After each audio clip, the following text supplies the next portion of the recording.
Hey everyone, it's Jen from Ink Insomniac, and I'm back with another video. So recently I haven't been speaking in my videos. I've just been pouring and playing it to music. I was almost worried that I was talking too much, so I figured I would switch it up a little bit and, put some music to it and just get it done quickly. Plus, a lot of my videos that I post on Instagram, they have to be under a minute, so I figured I'd just speed it up and go quickly. But I have found a lot of information recently amongst my journey with this, and I figured I would share some pretty good stuff with you guys. After all, the reason for me creating this channel and doing this in the first place was to help others, because when I personally was learning, I was so frustrated. Anyway, so I just started keeping notes, and I made my videos based on everything that I failed with, and I'm hoping it can help you.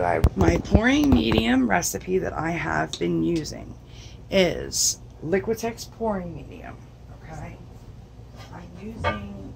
I eyeball everything, and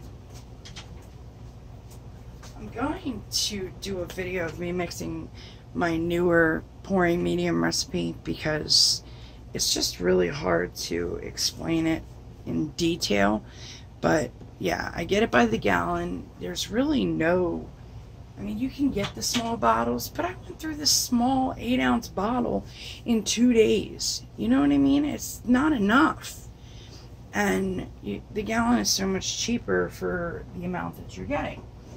So I take, I would say, probably about 30% Liquitex pouring medium. And then I add 25% Floetrol, okay, which is this stuff. I get this by the gallon at Lowe's. It's like $14 and some change. I don't know what country you guys are in, or if you can actually get it, but there's Oatrol, there's it's a binder. It's a book binder's glue. They call it PVA, which is they consider it archival, which means there's no citric acid in it. I don't know if Floetrol is archival or not. I don't think it is, but I don't think it really is. I mean, people who use Floetrol and have been for a very long time and get awesome results with it. I did in the beginning. Well, I still do. I just went to different pouring mediums that I personally like better. The GAC 800, I use this. So 30% Liquitex pouring medium, 25% Floetrol, and then 50% GAC 800. The reason why is because the GAC 800 is more fluid-like, and I don't add water to my paints. Maybe, well, that's a lie. I'm sorry. If I add any water at all, I have a little bottle like this, and I mean, it's maybe 5 to 8 drops, depending on the size. Like if I'm using my 3-ounce cup like this, I might put 5 drops of water in certain colors. Not everything. It has to be, usually my paint that's on top, I need to break that surface barrier, or the surface tension. So I'll add some water to it, which allows paint to come to the surface that is less dense. If not, sometimes it will hover right under your top layer of paint and it can't break through. So adding water allows the surface tension to release. Then let me see, my least dense paint, which is usually like transparents, like neon colors. A lot of the quinacridones are very light. Golden has a sheet that you can download, and it'll tell you all of the gravity densities of your paint, which is great. It's kind of like a go-to guide. I mean, it hasn't let me down yet. I use Liquitex, Artist Loft, Golden, Folk Art. I love Color Shift paints by Folk Art. Love them. I need them in gallon sizes. Folk Art, if you ever see this video and you can help me out, that'd be awesome. Anyway, I use a lot of the Flow by Artist Loft. I use the tube paints by Artist Loft like this, and then I use the Flow acrylics like this. When these go on sale, God, I got paint all under my fingernails. It's crazy. When Michaels has the sale with the Artist Loft paints, right now they're buy one get one half off, but this guy will go on sale for $5. You gotta watch for it, and you can get this in all the primaries, yellow, red, blue, green, black, and white. And then they also sell gold and silver in these big guys too, which I didn't know. I stumbled across it online. They don't sell the gold and the silver in the store. I was angry about that, but I'll get over it. But the tube paints you gotta watch too, and they go on sale every once in a while for $2 a piece, which is great. And sometimes you get even more lucky, and they'll put out a 20% coupon for their sale items.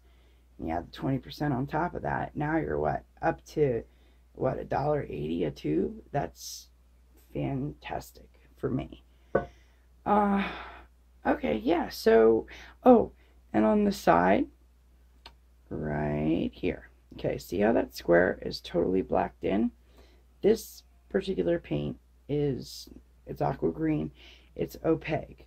For the most part, most aqua greens and teals are very dense because there's a lot of white in them. But here it will also tell you the light fastness, and then the pigments. You know, it says titanium dioxide, pigment green 7, pigment white 6. So it's got like a half and half ratio, and white, titanium white, is one of the most heaviest whites out there. I believe ivory white is the most dense. It's kind of picking my brain a little right now, but anyway, I always know that the teal is going to be pretty heavy. All of Artist Loft's metallic, like this is metallic cobalt blue. I don't think there's anything blue about it.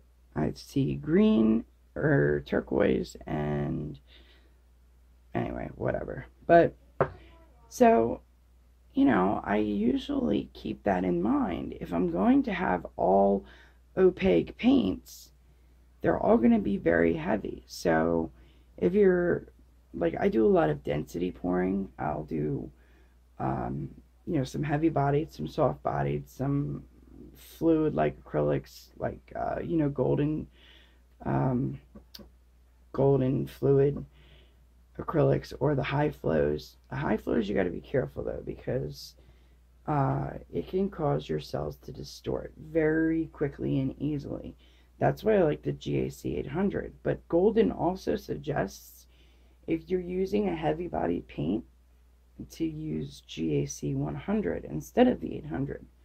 But Golden, they also have it's a blog called Just Paint, and I don't know the guy's name off the top of my head, but he's awesome. He brought so many things into perspective for me with this process. Yeah, so sorry for talking a lot, but for people who really want to learn the details and the specifics, I have come so far picking all that information up along the way. Maybe somewhere down the road I might consider doing that, but I've been doing a lot of experimenting. I mean, I had so many questions and nobody could answer them for me. And then I came across another person who claimed to not use silicone. And I was just like, you know what? I am so sick and tired of scrubbing my silicone out of my paintings that I want to do pouring with no silicone too. So I started on my tile adventure, and believe me when I tell you, I have so many tiles right now. It's unbelievable. So, anyway, today I've got silicone in one color. Alright? And I like the way that looks because it truly keeps it interesting. You don't have this overload of cells where it's just nothing but cells, but you also have a composition. So, without further ado,